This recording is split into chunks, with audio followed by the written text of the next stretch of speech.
Today I want to tell you about Charlie and the Chocolate Factory by Roald Dahl. He was born in Wales in 1916. He was a writer, screenwriter, and a British aviator, best known for his novel for children. His childhood, marked by severity but also by joy, is told by the author himself in the book Boy. When he finished the studies, he found a job in the Shell Petroleum Company and he worked for 4 years in the British East Africa. In 1939, the Second World War broke out and Dahl enlisted in the Royal Air Force, where he quickly obtained the rank of lieutenant pilot.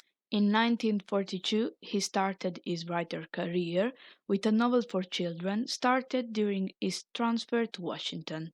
His first book for children that had a big success is James and the Giant Peach, published in 1961, which later, in 1996, became an animated film.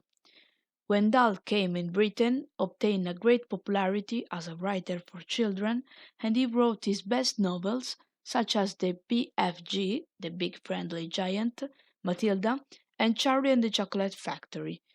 He died in November of 1990 of leukemia. He was also a screenwriter for film taken from his novel, as Willy Wonka and the Chocolate Factory, with a new film version in 2005.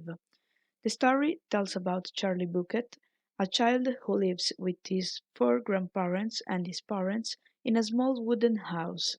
They are very poor, they hardly have food to eat. Once a year, for his birthday, Charlie receives as a present a chocolate bar. In that period, Willy Wonka, the owner of a chocolate factory, decides to announce a competition. Inside 5 of his chocolate bars in all the world, he inserts 5 golden tickets. Who finds them can spend a day in the chocolate factory and can win a surprise prize. Among the 5 lucky children, there is Charlie. At the entrance of the factory, children with their chaperons meet Willy Wonka, a bizarre man, and they enter in the factory. Here they are attracted to all its wonders and to Oompa Loompas, a population that Wonka met during his journey into the jungle. Oompa Loompas decided to be his workers. While visitors are guided through the factory, some strange facts happen. Those facts will push away children from the factory and so from the final prize. Charlie is a simple child, and his poverty teaches him to be satisfied for few simple things. And for this, he will win the final prize, and he is appointed factory heir, where Charlie moves with the whole family, and he helps Wonka to create new sweets. Taking into account the 2005 film, with Johnny Depp in the role of Willy Wonka, we can observe some differences with the literary version. At the beginning, the film shows Willy Wonka that personally puts the golden tickets in 5 chocolate bars, while this episode doesn't exist in the book. Here, Grandpa Joe, who goes with Charlie, didn't work for Willy Wonka and he didn't lose his job when he closed the factory. This scene is clearly seen in the film. There is another difference at the entrance of the factory.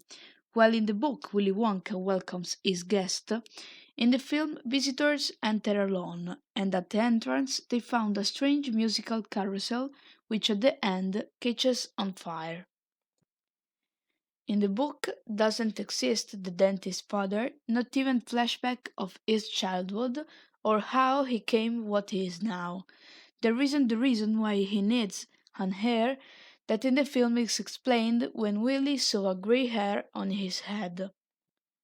Charlie and the Chocolate Factory has a simple plot for a book and then a film of great success. A protagonist with humble family, kind-hearted, 4 spoiled and selfish peers, a chocolate factory, and its pizza owner. This is the mix of the novel. A novel that can fascinate and enchant audiences of all ages. The truth is that it not only fascinates children, but also anyone reads even only one page of the book or watch one short scene of the film. This is because the story has an infinite number of interpretations. The story is simple, but the various shades that has can make it special and unique. Spectator can empathize with Charlie, with Willy Wonka, or even with one of the four children that visit the factory.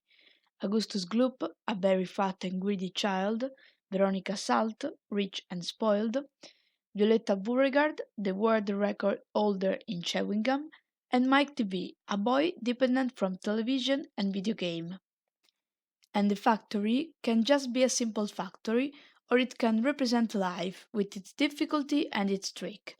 A paradise that at the beginning it seems to be beautiful, but that only who is poor in heart can go through till the end.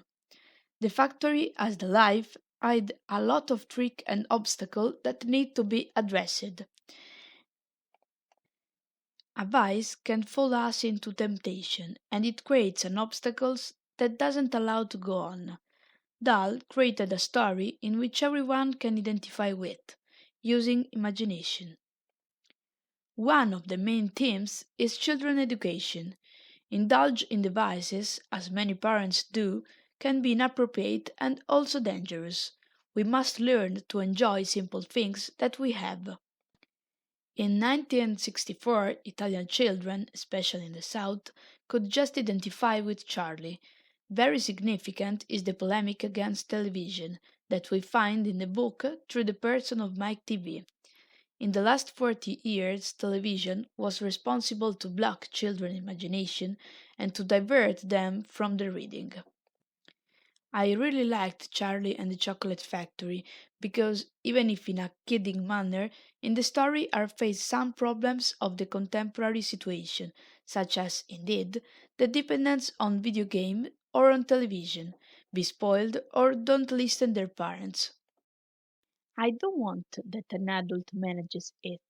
An adult wouldn't listen to me, wouldn't mind learning. For this, I need a good, intelligent, and affectionate guy. By this sentence, but also in all the book, we understand that the author has a strong dislike for spoiled and greedy children dependent on television.